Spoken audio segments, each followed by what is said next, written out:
फिरौन के बारे में तो आप सब जानते होंगे। बाइबल के मुताबिक फिरौन की फौज पानी में डूबकर तबाह हो गई थी, पर फिरौन बच गया था। तो क्या फिरौन पानी में डूबकर नहीं मरा था? आइए कुरान के इसी मौजज़े पर गौर करते हैं। 1881 दरअल बहरीन में 50 हनूक शुदा ममीज मिलती हैं, जो कि इजिप्शियन रूलर्स और बुजुर्गों की थीं। इन 50 ममीज में से एक ममी अपने वक्त के मशहूर तरीन फिरौन की थी, रामेसेस II की। रामेसेस II के बारे में कहा जाता है कि ये मूसा अलैहिस्सलाम के दौर का फिरौन था।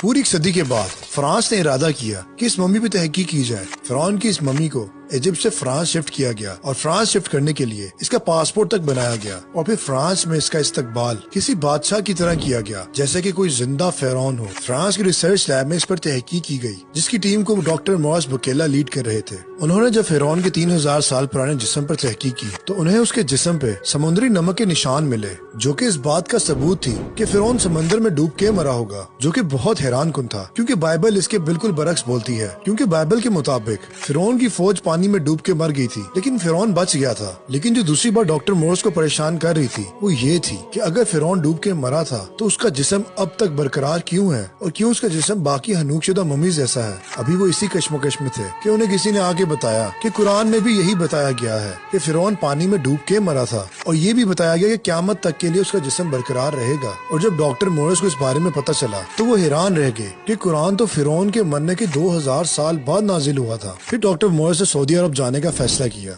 जहाँ भी उस वक्त मेडिकल कॉन्फ्रेंस हो रही थी। और फिर इस कॉन्फ्रेंस में डॉक्टर मॉरिस ने अपनी तहकीक का जिक्र किया और उन्होंने बताया कि फिरौन का जिस्म डूबने के बाद भी अब तक सही सलामत है। और फिर उनमें से एक शख्स उठा और उसने डॉक्टर मॉरिस को कुरान की आयत सुनाई, और हमने बनी इसराइल को दरिया से पार कर दिया तो फिरौन और इसके लश्कर ने सरकशी और तादी से इनका ताक़ुब किया, यहाँ तक कि जब इसको गर्क ने आ पकड़ा तो कहने लगा कि मैं ईमान लाया कि जिस पर बनी इसराइल ईमान लाए हैं इसके सिवा कोई माबूद नहीं, और मैं फरमा बरदारों में हूँ। जवाब मिला, अब ईमान लाता है, हालांकि तू पहले नाफरमानी करता रहा और मुफस्सद बना रहा। तो आज हम तेरे बदन को दरिया से निकालेंगे ताकि तू पिछलों के लिए इबरत हो, और बहुत से लोग हमारी निशानियों से बेखबर हैं।